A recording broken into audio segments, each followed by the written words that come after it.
போதைப் பொருட்களற்ற சமூகத்தை உருவாக்க அடியெடுத்து வைப்போம். Be a part of the movement for a drug-free society. SNRN Marathon. Register now. குறைந்த விலை, நிறைந்த தரம். தங்கள் தேவைகள் அனைத்தும் ஒரே இடத்தில். Jayachandran. GT Holidays, South India's #1 travel brand. You know you are special when you're with GT Holidays. ஒரு ஆளுங்க டீமுக்கு உறுப்பினர் கவுன்சிலர் வேலை செஞ்சிருக்காங்க. நான் ஒரு பெரிய முன்னோடி விவசாயி. நீங்க யாருக்கு நெருக்கடி நீங்க ஏகோபிச்சு வச்சு நீங்க ஏடிஹெச் எப்படி பேசுறீங்கன்னா எத்தனை சாங்ஷன் பண்ணிருக்கோம், எவ்வளவு நிர்வாகம் பண்ணிட்டு இருக்கோம்.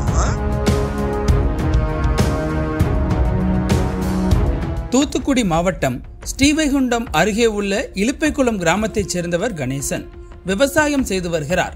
இவருக்கு சொந்தமான தோட்டம் தீராத்தி குளத்தில் அமைந்துள்ளது. அதில் வாழை, பனைமரங்கள் உள்ளிட்டவைகளை பயிரிட்டுள்ளார். இந்த நிலையில் கடந்த சில மாதங்களுக்கு முன்பு தூத்துக்குடி மாவட்ட ஆட்சியர் அறிவிப்பு ஒன்றை வெளியிட்டார். அதில் பனை மதிப்பு கூட்டப்பட்ட பொருட்கள் தயாரிப்பதற்கு மானியம் வழங்கப்படும் என அறிவித்திருந்தார். அது குறித்து அறிவிப்பை பார்த்த விவசாயி கணேசன் கருங்குளம் வட்டார தோட்டக்கலைத்துறை அலுவலகரை தொடர்பு கொண்டுள்ளார். அங்கு மானியத்தில் மதிப்பு கூட்டப்பட்ட கூடம் அமைப்பதற்கான ஆணையையும் பெற்றுள்ளார். இதற்காக ரூபாய் 1 லட்சம் மதிப்பில் மானியத்தில் மதிப்பு கூட்டப்பட்ட கூடத்தை கணேசன் கட்டி முடித்தார். ரூபாய் 1 லட்சம் மதிப்பிலான அந்த கூடத்திற்கு 50,000 மானியம் வழங்கப்படும் என தெரிவிக்கப்பட்டிருந்தது. இந்த நிலையில் கடந்த 1 மாதத்திற்கு முன்பே கணேசன் இந்த கூடம் அமைக்கும் பணியை முடித்துள்ளார். ஆனால் தற்போது வரை இந்த கூடத்தை அதிகாரிகள் நேரில் ஆய்வு மேற்கொள்ளாமல் கிடப்பில் போட்டு வருவதாக கூறப்படுகிறது. இதுகுறித்து கருங்குளம் தோட்டக்கலைத்துறை உதவி இயக்குனர் ஜெயந்தை போனில் தொடர்பு கொண்ட விவசாயி கணேசன் அவரிடம் பேசினார். மதிப்பு கூட்டப்பட்ட கூடத்தை ஆய்வு மேற்கொள்ள அருகே உள்ள மற்றொரு வட்டாரத்தைச் சேர்ந்த அதிகாரிகள் தான் வர வேண்டும் என்றும் அவர்களுக்கு நீங்கள் 2000 ரூபாய் வரை பணம் கொடுக்க வேண்டும் என்றும் கேட்டுள்ளார். இதனால் அதிர்ச்சியடைந்த விவசாயி கணேசன், இதுவரை நான் விவசாயியாக வேலை பார்த்து வருகிறேன், இதுபோல் யாருமே என்னிடம் கூறவில்லை என கூறியுள்ளார். இந்த நிலையில் விவசாயியிடம் தோட்டக்கலைத்துறை அதிகாரி லஞ்சம் கேட்ட ஆடியோ சமூக வலைதளங்களில் வைரலாகி வருகிறது. பார்க்க வராங்கன்னு சொன்னோடனே உங்கள்கிட்ட பேசணும்னு அப்படியே ஏடி அப்பதான் பேசுனேன் சார். நான் வரல, நான் இன்னைக்கு மீட்டிங் இருக்கு கலெக்டரேட்ல. அவங்க இன்னொரு பிளாக் ஏடிஎச் வந்து கிராஸ் இன்ஸ்பெக்ஷன் வருவாங்க. சரிங்க சார். சரிங்களா, அவங்களுக்கு நம்ம எப்பவுமே ஜாயிண்ட் இன்ஸ்பெக்ஷனுக்கு வந்துட்டு ஒரு 1000 கையில் கொடுப்போம் சார். சரி, அது நம்ம தான் பேர் பண்ணிக்கணும். ஏன்னா அவங்களோட ரிஸ்க்ல தான் அவங்க சைன் பண்ணி தான் ஃபண்டும் ரிலீஸ் ஆகுது. நம்ம இந்த ஒர்க்குமே வந்துட்டு 1.5 அடிக்கு செவுறு எழுப்பு சொல்லியிருந்தோம், அதுவும் நீங்கள் பண்ணல. லாஸ்ட் டைம் வந்து பார்த்ததுக்கு இந்த டைம் இம்ப்ரூவ் பண்ணிட்டீங்க. கீழே ஃப்ளோரிங் போட சொல்லியிருந்தோம், போட்டுட்டீங்க. ஆமாம், அடுப்பு வைக்க சொன்னால் வச்சாச்சு. பட் செவுருமே எழுப்பணும்.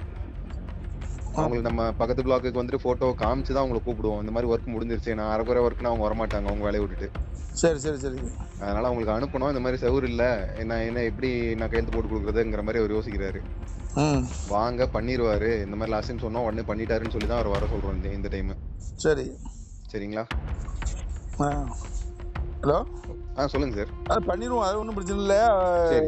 நம்ம வந்து நம்ம ஆக்சுவலாகவே எதாவது முடிஞ்சால் நம்ம ஒரு மொத்தத்தில் ஒரு எல்லாம் சேர்த்து ஒரு இது பண்ணுவோம். அப்படி தான் பண்ணியிருக்கோம். இப்படி கேட்க மாட்டாங்களே அப்படின்னு யோசிச்சேன். வேறு ஒன்றும் இல்லை சார், இது ரெகுலர் தானே சார்.